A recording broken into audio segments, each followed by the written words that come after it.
So let me read you the statutory language. The agency shall use a student's previous year's performance data on an assessment instrument required under this chapter to determine the student's expected annual improvement. Notice the word expected. So they want us to project. So we created the Texas projection measure. Actually, there's a number of ways you can do this. You can create a growth to standard model. And this is traditionally what people have talked about when creating a growth measure. The student had a scale score of 1,200 in year one, went to 1,600 in year two, still below the 2,100 scale score passing, but made significant growth. That is a rudimentary growth model. We use the Texas projection measure because the legislature passed the bill that says they want to know expected student performance, and because it is a more accurate reflection of what actually happens with those students. Now let me go through a couple of news stories that have been thrown out there recently and point out some facts here. Mr. Casey writes that Mr. Hochberg brought out the fact that an elementary school student who barely passed math and reading would be projected as passing even if she got a 0. Now that is an anomaly in the system. We went back and analyzed that. There were actually 12 of those out of 4.7 million kids. There are actually 12 kids that counted that way. We ran the numbers and we checked the data the next year, and 11 of them actually did pass. So the statistical analysis was correct. And so it may be easy to say this is not, we shouldn't be doing this, but actually the analysis turned out to be correct. The other thing, he quotes a Dallas Morning News article, Terry, he quotes Holly Hacker's story, that a student can fail the math test by 4 questions and the reading test by 1 question and still get credit. Well, when you're developing a test, all items are not equal. All of the questions don't carry the same level of difficulty. So if the questions you got wrong on the math test were a very difficult math item, an algebra equation, for instance, and the question you got wrong on the reading was simply find the noun in this sentence, you have to give weight to those in the statistical analysis. Now, I understand that part of the problem here is that this is a very difficult to understand system. And what I have said is, this is what the legislature required us to do, and if legislators want to have this debate next session and talk about how we use it in the future, then I'm open to that debate.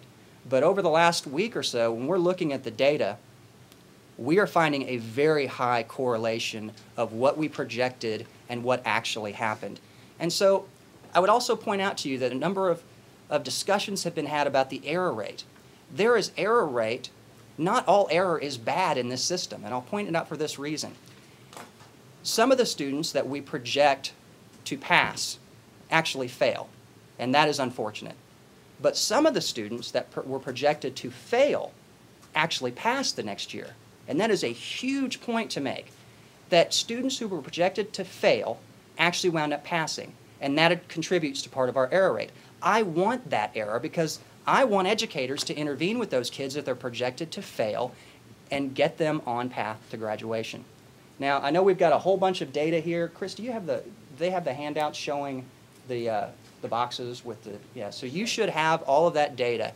In each of the 8 areas that we were able to correlate this year on our projections, we found a very high correlation of success to what we actually projected. And we broke it out this way for you. We broke it out by the number of kids who were projected to fail and passed, and those who were projected to pass and failed, because we wanted you to see what really happens in a classroom, not just on a piece of paper. And that's why these educators are here with me today. I know I've covered a lot of ground very quickly, and I certainly want to offer you opportunities for questions and answers. You've got a lot of data in front of you. My request to you is that you analyze it carefully, and if you have specific questions, please give them to us. It is hard to respond to specific allegations because what we found is the first round of allegations about this were all completely inaccurate because they used basically pilot study data that were never used in the accountability system. And so we found a pretty high error rate in those first round of allegations that there were errors. So we'll be very careful in our analysis, and we ask that you be very careful in your reporting. For that, I want to open it up. We're going to go in order of appearance and offer James Palmer an opportunity to make a few statements here. Thank you. Jim Palmer with Barton ISD. It's in Washington County. We're close to Brenham off of Highway 290. Our experience with TPM goes back several years. We actually, about 2004 and 5, were an unacceptable district, and I had a meeting in here with Mr. Scott. And some of the concerns we expressed at that time is that we were making outstanding gains, but we had so far to come. In the meantime, we might be shut down over that period of time. We showed him some longitudinal studies that we had showing that we were basically meeting the required improvement, which meant that the state was saying if you could get 20 points or 15 points, we'll give you credit for that measure. And we said we actually need more than 2 years.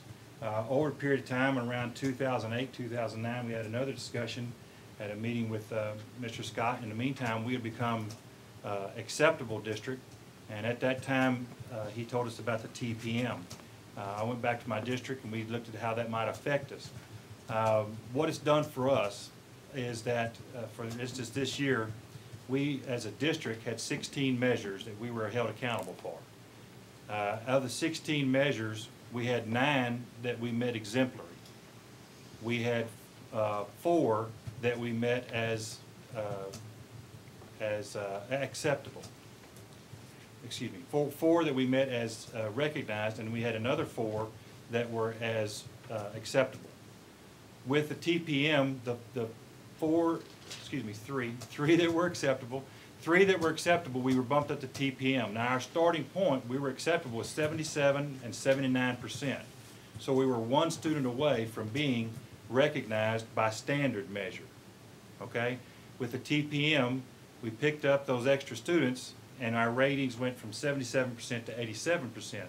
But what it did for us is that we feel, as a district, and most districts feel this way, we had 9 out of 16 that we were exemplary, and an acceptable rating does not truly represent what's going on in our district. We're showing outstanding gains over the years. We're meeting required improvement.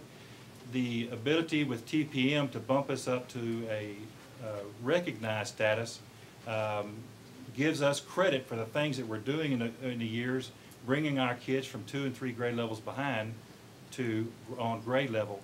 The TPM, we're able to, like he said, we went back and looked at what our kids did last year and this year, and I think all but 2 of the kids that we projected last year to pass did pass.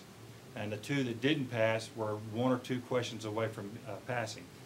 So it's a benefit to our district, and it clearly represents the hard work and dedication that our district is putting in. And I guess I'll just leave it at that. I appreciate that, and you made some good points. Points that need to be recognized here. The Texas projection measure is used for accountability purpose. It does not artificially inflate the individual student's score. It doesn't make a student pass the test. This is not applied to the student. This is only a rating indicator. Much like we've added difficulty and rigor over the years, added new assessments, added special ed examinations, this does not impact the individual student's score and say artificially you passed when you didn't. It is a tool that we are going to be using. And I would point out too, he mentioned required improvement and exceptions in the system. Those have been in the system for years.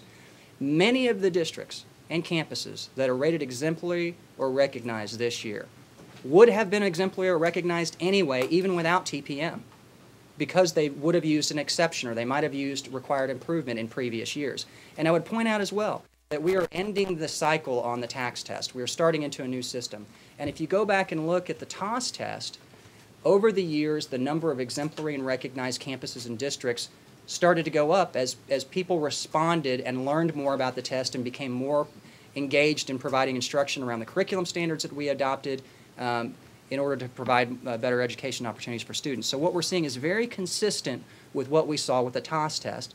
And what we also did was run the numbers to see if the TPM changed the distribution of recognized exemplary campuses, and it really didn't change the distribution all that much from where we thought they would be to where they actually are. Our assessments were pretty close, very close in most cases.